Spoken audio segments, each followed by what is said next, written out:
folks. For our novel, we're looking at David Bradley's The Chaneysville Incident, a novel written in the 1970s regarding Black experience, but regarding specifically, 13 marked graves with gravestones sitting in Pennsylvania, central Pennsylvania, just a little north of the Pennsylvania-Maryland line, and, marking the unfortunate end to an escape attempt by 13 slaves via the Underground Railroad.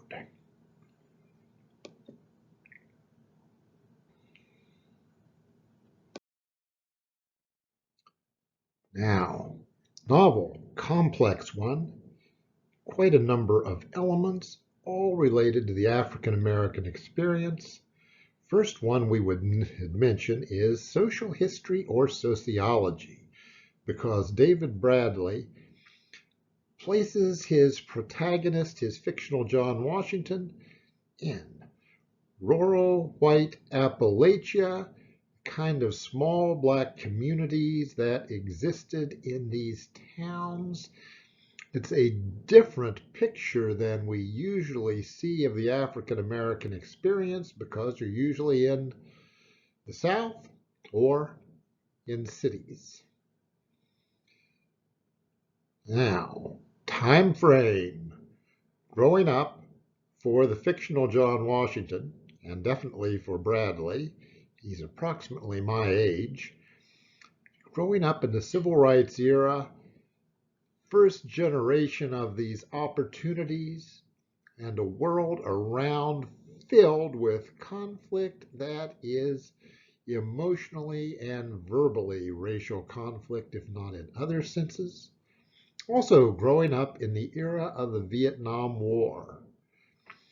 Bradley's protagonist loses a brother in Vietnam. African Americans, working class people generally, disproportionately lost family members. More prosperous kids off to college with college deferments, and poorer kids were drafted. And then that big background story, or central story in some regards, that original African American battle for freedom, fought not with guns, but feet, running north, trying to escape Southern slavery.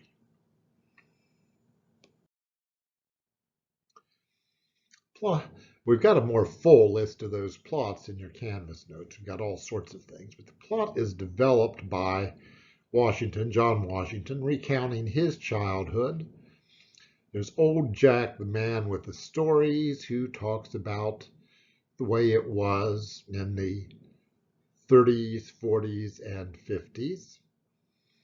There's the world that John Washington experiences in the 50s, 60s, and into the beginning of the 70s, our date in which the novel is set.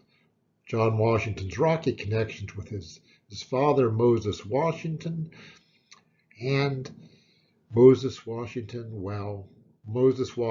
was obsessed. Going to learn a fair bit about Moses Washington via old Jack's stories. He seemed an almost superhuman figure, but his grandfather, Moses Washington's grandfather, even more of one, an escaped slave, died after many adventures, died during his efforts with the Underground Railroad, and Moses Washington was just obsessed with discovering this. John Washington returns home for old Jack's death, some years after Moses Washington's death, and John Washington takes up his father's quest to discover what happened to C.K. Washington.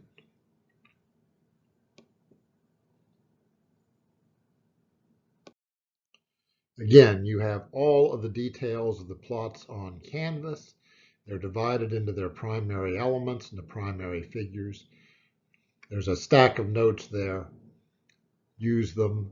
You can sort out all of this with the book, all of what goes on via those notes. Because you want to care about John Washington for one level, Moses Washington for a different one, and C.K. Washington for another. And you will note, through most of the novel, tone is very, very bitter. John Washington is an angry man. He is angry at almost everyone, including his father, because Moses Washington wanted him that way, and everyone else because of his perception of the injustices of the world. Two elements serve to redeem the novel from this anger. Now, the anger, this side of it, this slide is this side, the angry side.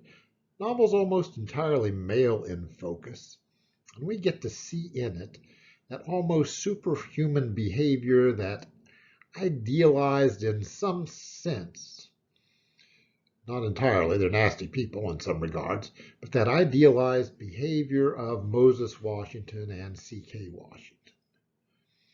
And both of them, and John Washington right up to the final scene, have one primary motivation: revenge and violence.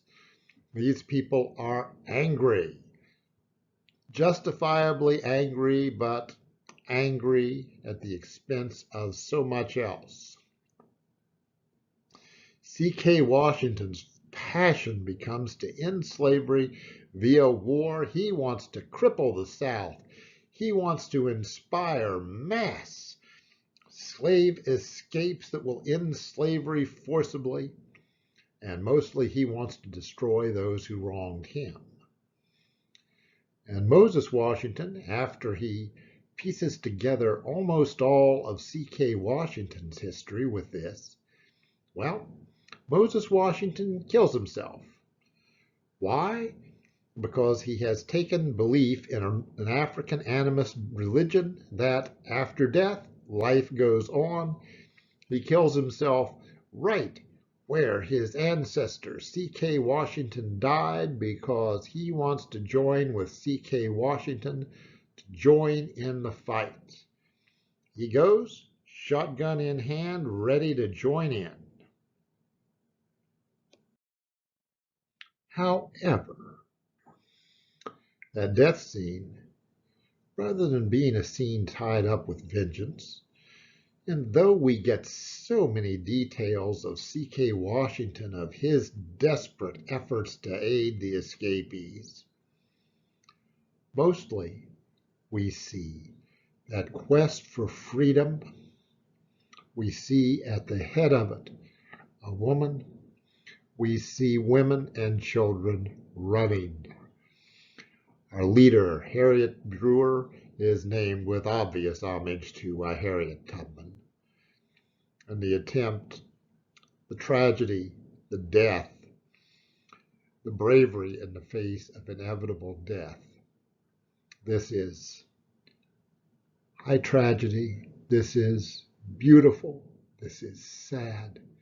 This is empowering. This is all the things that bring tears to the eyes of a reasoning, thinking human being.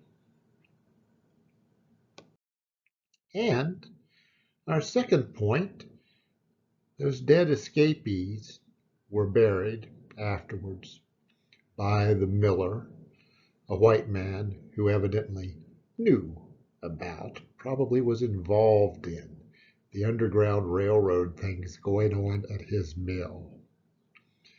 John Washington's going to commit suicide at the end, or at least we think he does. He burns his father's notes, and he evidently burns himself with them.